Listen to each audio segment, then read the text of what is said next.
바울은 율법 준수와 할례 시행을 구원과 연결시켜서 육체적 열심을 신뢰하던 율법주의적 신앙의 문제점을 정확하게 지적하였습니다. 그리고 진정한 할례파란 무엇이냐? 바로 육체적 열심을 신뢰하지 않고 오직 하나님의 전적인 은혜를 신뢰하면서 그리고 성령의 인도하심을 따라 예배하는 자, 그리고 예수 그리스도로 인하여 기뻐하는 자, 그리고 성령의 인도하심을 신뢰하며 살아가는 자, 이런 자들이 진정한 할례파임을 강조했지요.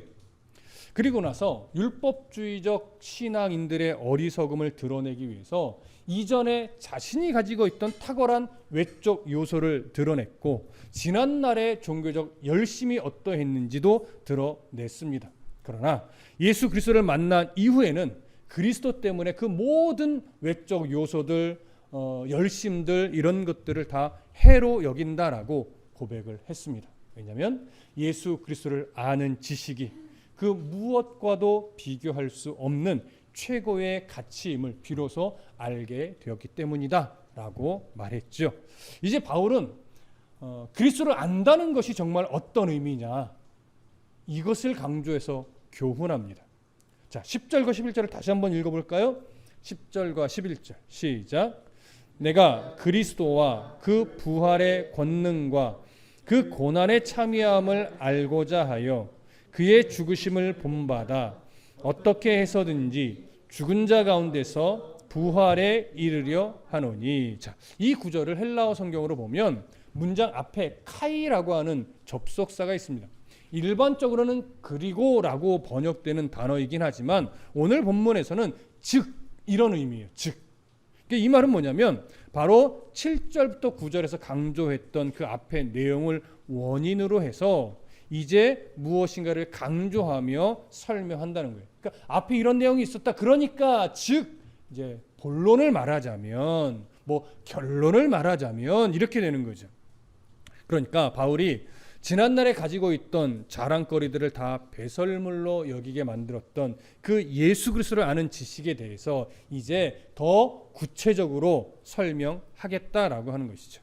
자, 잘 들으실 것은 이제부터 바울이 강조하려고 하는 것, 이제부터 설명하려고 하는 것은 예수 그리스도에 대한 지식이 아니에요. 예수 그리스도에 대한 지식을 안다는 것이 무엇이냐, 이걸 설명하고 싶은 거예요. 그래서 잘 구분해서 들어야 됩니다. 자, 그러면 먼저 예수 그리스도에 대한 지식, 이게 뭡니까? 다 말해왔던 거지만 다시 좀 일목요연하게 핵심만 정리해 보자면 예수 그리스도에 대한 지식이라고 하는 것은 예수가 바로 그리스도라고 하는 거죠. 그리스도라는 말은 뭐예요? 구원자라는 거죠. 그래서 예수가 진정한 구원자다. 구약 시대부터 예언됐던 메시아, 그리스도, 구원자다. 이것이 가장 중요한 핵심이고 동일한 의미이지만 예수님께서 십자가에서 생명을 내어주심으로 구원을 이루셨다. 이것이 예수를 아는 지식이죠. 또 동일한 말이지만 예수님께서 부활하심으로 인해 우리의 죄가 완전히 속죄되었다. 이것이 예수 그리스도를 아는 지식이죠. 이러한 지식을 근거로 해서 이제 그러한 지식을 안다는 것, 이것을 무엇인가? 정말 지식적으로 안다는 걸 의미하는 거냐? 아니면 그 안다는 것은 또 다른 측면이 있는 거냐? 이것을 지금 말하려고 하는 것이죠. 그래서 바울이 강조해서 말하는 것이 10절과 11절이에요. 내가 그리스도와 그 부활의 권능과 그 고난의 참여함을 알고자 하여 그의 죽으심을 본받아 어떻게 해서든지 죽은 자 가운데서 부활에 이르려 하노니 라고 번역을 했는데 단어나 문장이 어렵지는 않아요. 그런데 정작 이게 무슨 의미인가 살펴보려고 하면 이게 도대체 어떤 말을 하려고 하는 것이지 어려워요. 그러니까 번역을 좀 어렵게 한 거예요. 그래서 여러분 표준 세번역 성경을 좀 비교해 보면 표준 세번역 성경은 이렇게 번역했습니다. 내가 바라는 것은 그리스도를 알고 그분의 부활의 능력을 깨닫고 그분의 고난에 동참하여 그의 죽으심을 본받는 것입니다. 그리고 11절은 그리하여 나는 어떻게 해서든지 죽은 사람들 가운데서 살아나는 부활에 이르고 싶습니다. 이렇게 표준세 번역이 번역을 했거든요. 저는 이 번역이 참 잘한 번역이라고 생각을 합니다. 그렇기 때문에 10절은 어떻게 우리가 이해할 거냐면, 내가 바라는 것은, 다시 말하면 그리스도를 안다는 것은 이런 의미예요. 그리스도를 안다는 것은 뭘 말하는 거냐? 그리스도를 먼저 아는 것이다. 요걸 이제 설명을 드릴 거예요. 두 번째, 그분의 부활의 능력을 깨닫는 것이다. 그리고 세 번째, 그분의 고난에 동참하여 그의 죽으심을 본받는 것이다. 요 세 가지 내용들이 바로 그리스도를 안다는 것이 가지고 있는 진짜 의미다. 이걸 말하고 싶은 거예요. 그러면서 그런 알을 근거로 해서 나는 어떻게 해서든지 죽은 사람들 가운데서 살아나는 부활에 이르고 싶습니다. 이렇게 정리를 하는 거죠. 차근차근 좀 설명해 보겠습니다. 바울이 먼저 그리스도를 안다는 것이 무엇인지 설명한 것은 그리스도를 아는 것입니다. 이렇게 이야기를 했어요. 그리스도를 아는 것. 여러분, 여기서 안다는 것은 지식적 알미 아니라는 것 우리가 이미 생각하셨을 겁니다. 이는 머리로 알게 된 예수 그리스도를 아는 지식이 이제 인격적인 알므로 성장하는 거예요. 지식적인 개념에서 머무르지 않고 그 예수 그리스도가 어떤 분인지를 가슴으로 이해되어지고 일상의 영역에서 체험되어지고 그 다음에 모든 소소한 순간까지도 그 순간순간마다 주님과 친밀한 교제가 이루어지는 것. 이런 것이 그리스도를 아는 것이다. 이걸 바울이 이야기를 하는 거예요. 그러니까 단순하게 지식적으로 알고 있던 예수 그리스도에 대한 그 지식이 이제 내 삶에 아주 구체적으로 적용돼서 그리스도와 동행하는 삶이 되는 것. 그분을 날마다 가슴에 느끼며 살아가는 것, 체험하는 것. 그러면서 그것이 주님과 교제를 나누는 건데 이 친밀한 교제가 무엇인지를 스스로 느끼게 되는 것이죠. 그것이 그리스도를 아는 거예요. 바울은 이미도 그런 교제를, 예수 그리스도를 아는 그 친밀한 교제를 나누고 있지만 이 친밀한 교제를 주님 만날 그때까지 놓치고 싶지 않다라고 하는 거예요. 무슨 말씀 이해되십니까? 여러분, 주님을 처음 만나서 뜨거운 신앙을 갖게 되고 하나님에 대해서 이제 알았다라고 해서 한때 우리는 아주 주님과 가까이 교제하며 살았던 흔적들이 있어요. 근데 그것이 영원하지가 못해요. 무엇 때문에?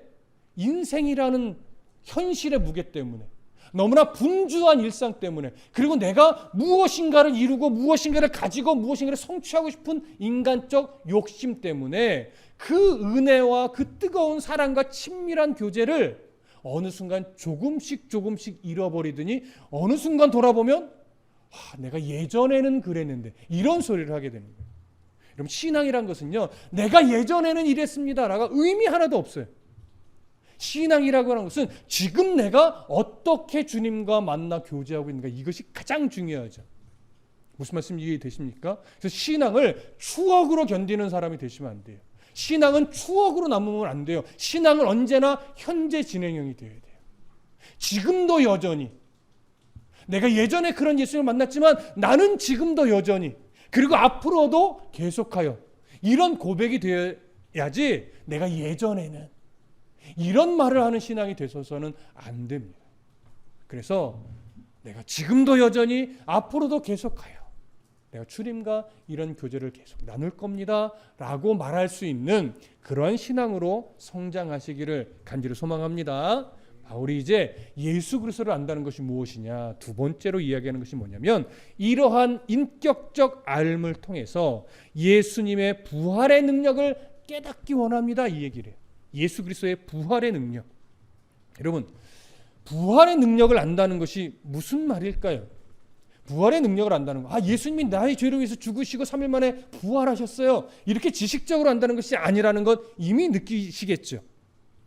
부활의, 예수님의 십자가 죽음과 부활이 가지고 있는 진정한 의미를 아는 것이고, 그 부활의 의미가 우리로 하여금 어디를 바라보게 하는지, 이걸 놓치지 않는 거예요. 그러면 그리스도의 십자가의 죽음과 부활이 가지고 있는 진정한 의미가 무엇인가, 이미 사실 우리가 알고 있는 부분이지만 다시 정리하면 이렇습니다.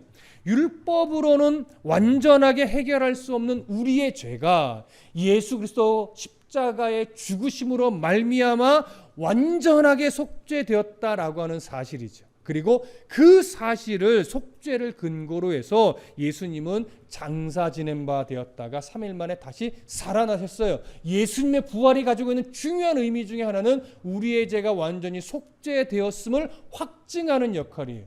그리고 하나님께서는 이 예수님의 속죄를 근거로 해서 우리에게 무엇을 허락하셨어요? 의로 여김받음을 허락하셨죠. 그래서 너는 나의 의로운 백성이요 나의 의로운 자녀다, 이렇게 인정해 주시는 거예요. 우리가 어떤 의로운 행위나 조건이 있어서가 아니라 우리에게 예수 그리스도가 행해 주신 십자가의 은혜를 덧입혀 주시는 거예요. 선물로 덧입혀 주시면서 우리에게 의로움이라는 걸 선물로 주셨어요. 우리의 공로가 아니라 오직 예수 그리스도의 공로로. 그렇게 해서 우리의 신분이 완전히 바뀌었죠. 죄의 올무잡힌 죄의 종로로 타는 자의 신분에서 하나님의 자녀라는 신분, 천국 백성, 천국 시민이라는 신분으로 완전히 바뀌었어요. 우리 존재됨이 바뀐 거예요. 이것을 아는 것이 부활의 능력을 아는 것의 첫걸음이에요. 첫걸음.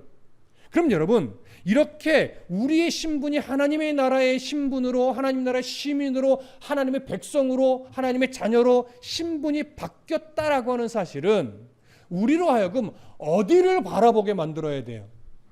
하나님의 나라를 바라보게 만들어야 돼요.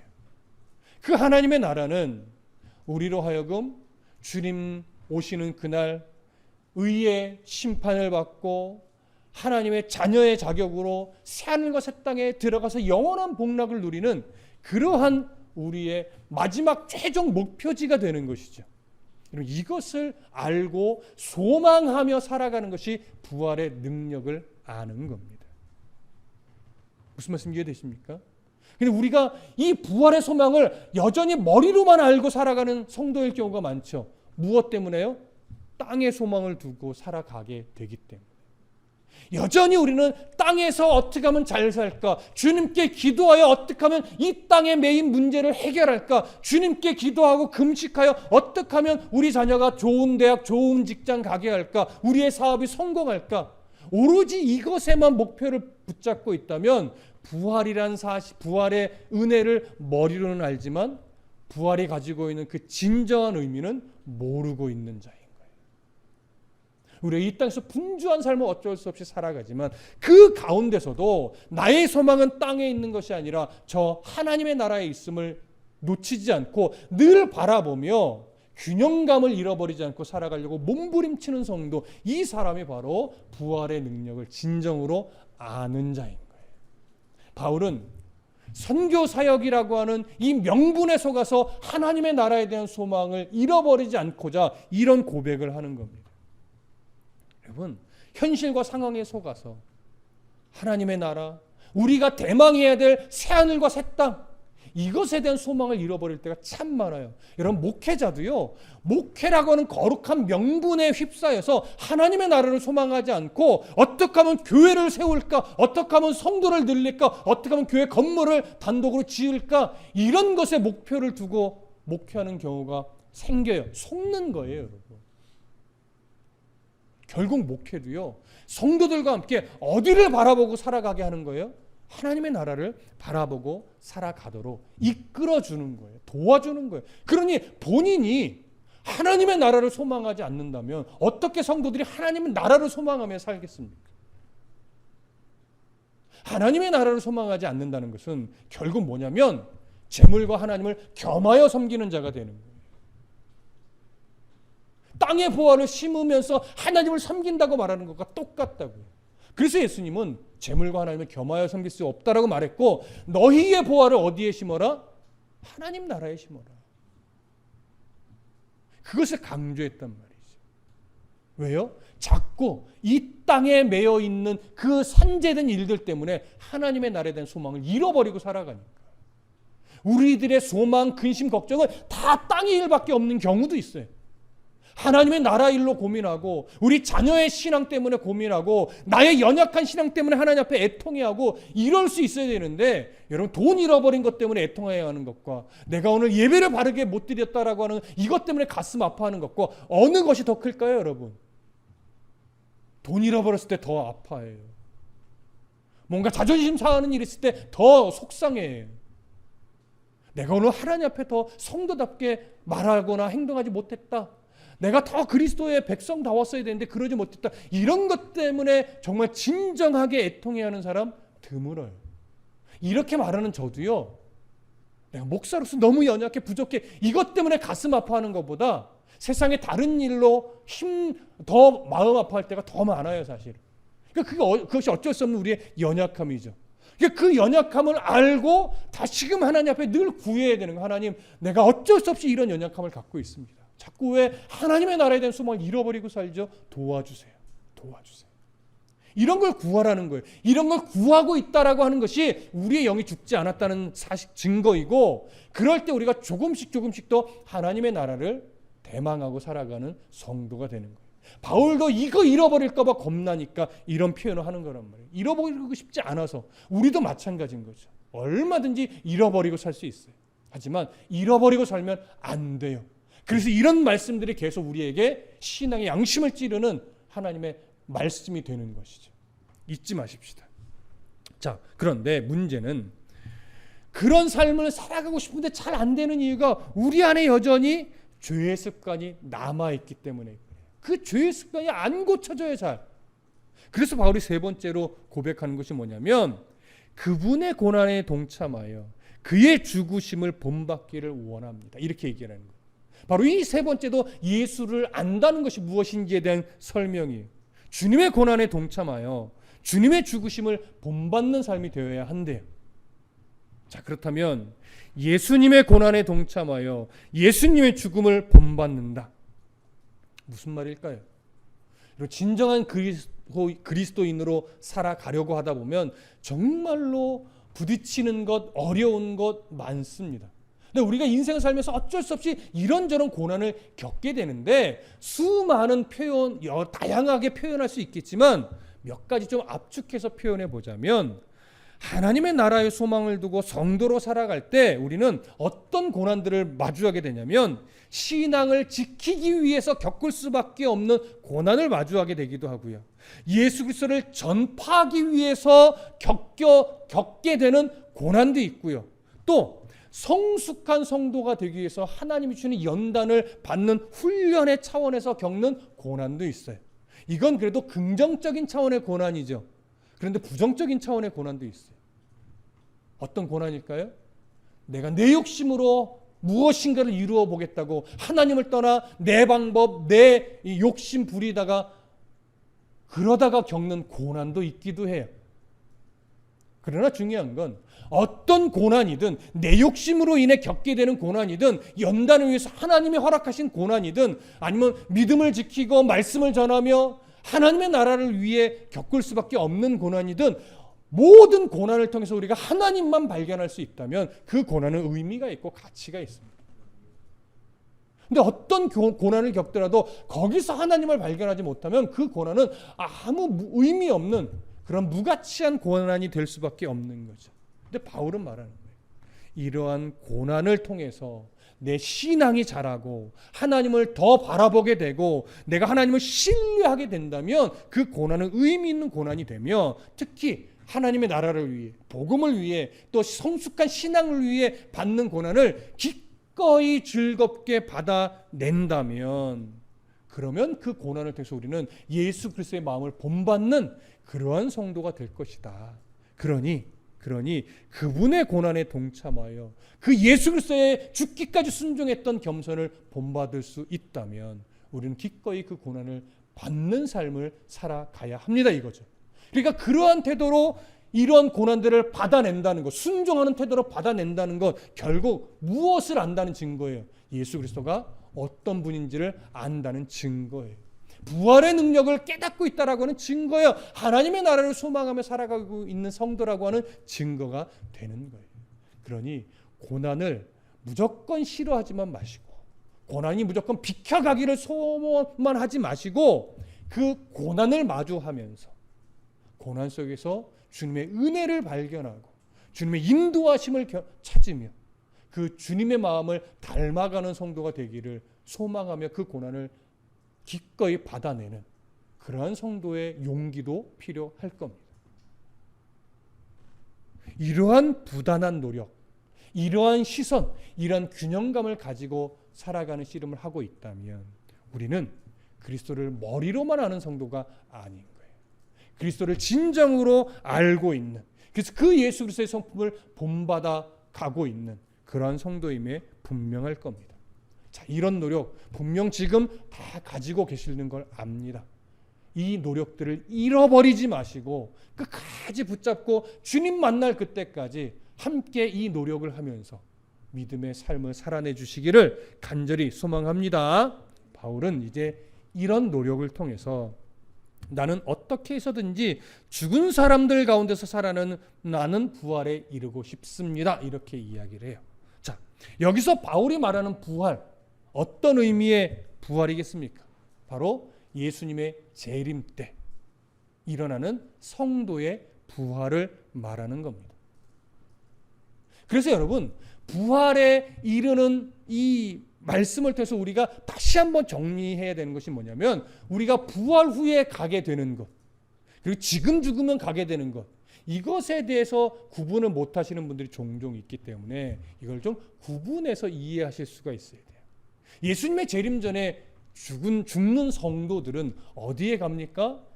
우리가 구분 없이 그냥 하늘나라 또는 천국 이렇게 말하기도 하지만, 예수님이 재림하시기 전에 죽은 성도들이 가는 것은 낙원이라고 보통 부르는 하늘나라입니다. 하나님의 처소적 개념의 하늘나라예요. 그곳은 육체와 함께 가는 것이 아니고 영으로만 가는 것이에요. 천주교에서 말하는 연옥과는 전혀 다른 개념입니다. 연옥이라는 것은 없는 것이니까 그건 사람이 만들어낸 것이고요. 낙원이라고 부르는 하나님의 나라에 지금 죽으면 영으로 가서 주님 재림하실 때까지 기다리는 거예요. 그리고 주님이 재림하시면 역사 속의 모든 사람이 육체와 함께 영화의 몸으로 부활해요. 그럼 이제 영과 육이 함께 하나가 되는 거죠. 그걸 보통 뭐 신령한 연합이다, 신비한 연합이다 이렇게 신학적으로 부르기도 합니다. 그렇게 해서 영화의 몸으로 부활한 다음에 주님의 그 의의 심판 때 우리가 딱 서서 하나님의 백성이요 하나님의 충성된 일꾼이었다는 그 칭찬을 받고 영광스러운 면류관을 쓰고, 진짜로 뭐 쓰는 건지는 알 수 없어요. 그렇게 표현이 됐을 뿐이에요. 그래서 영광의 면류관을 쓰고 주님과 함께 어디로 가는 거예요? 그때 새하늘과 새 땅으로 가는 거예요. 이 새하늘과 새 땅이 흔히 말하는 천국인 겁니다. 이해되시죠?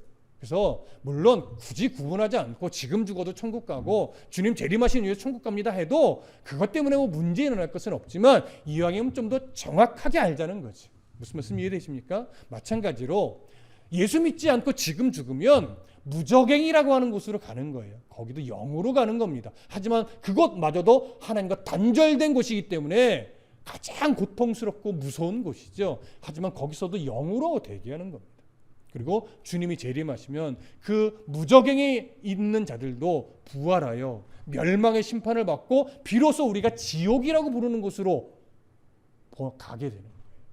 그런 구분은 좀 우리가 상식적으로 알고 있으면 좋을 것 같습니다.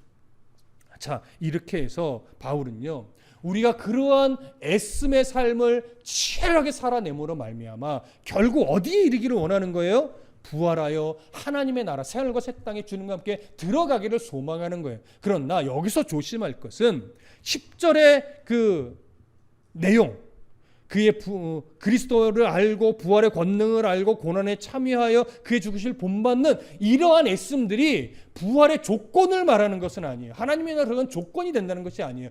그러한 삶은 무슨 자의 특징이냐? 마지막 때 부활하여 하나님의 나라 새하늘과 새 땅에 함께 드러나는 자들의 삶에 나타나는 당연한 특징이다. 그러니 너희들 이러한 애씀의 삶을 절대 놓쳐서는 안 된다. 이걸 바울이 강조하고 싶은 거예요. 여러분 이해되십니까? 그러니 오늘 내가 세상살이에 또 허덕이다가 지쳐서 이런 애씀을 잃어버리고 있다면 이런 말씀이 다시 우리에게 경각심을 불러일으켜서 나는 부활의 백성이며 하나님 나라에 들어가는 자인데 왜 그 시민다운 삶을 이렇게 놓치고 살았지? 다시금 내 삶에 이러한 애씀과 이러한 소망과 이렇게 그리스도를 아는 삶을 내가 다시 살아내자. 이런 생각과 마음의 결심들이 일어나게 돼 있는 거예요. 근데 만약에 이런 마음이 전혀 일어나지 않아. 그게 뭘 중요해? 지금 잘 사는 게 더 중요하지 라는 마음을 갖는다면 둘 중에 하나예요. 아직 하나님이 다듬으셔야 될 시간이 더 많이 남은 것이고, 아니면 구원받은 백성이 아닐 수도 있어요. 그냥 종교 안에 기독교라고 쓰는 종교인의 하나일 수 있어요. 무슨 말씀 이해되십니까? 근데 오늘 이 말씀을 듣고, 그렇지, 내가 이 씨름을 지금 너무나 부족하게 살아왔구나, 더 힘을 내자, 더 하나님 나라 부활에 이르는 자로서 하나님의 나라 새로운 땅에 들어가는 그 백성답게 이뤄냈음, 그리스도를 진심으로 바르게 아는 성도의 삶을 살아내야 되겠다라고 하는 경각심이 지금 조금이라도 일어난다면, 바로 저와 여러분들은 구원의 백성이 맞는 거예요. 그러한 감사, 그러한 은혜를 가지고 오늘뿐만이 아니라 앞으로 주님 나라, 주님 만날 그때까지 부단히 예수 그리스도를 아는 삶, 그래서 부활에 이른 자로서, 부활에 이르는 자, 부활에 참여하는 자로서의 삶의 특징을 늘 가지고 살아가는 성도가 되기를 소망하고 축복합니다. 기도하겠습니다.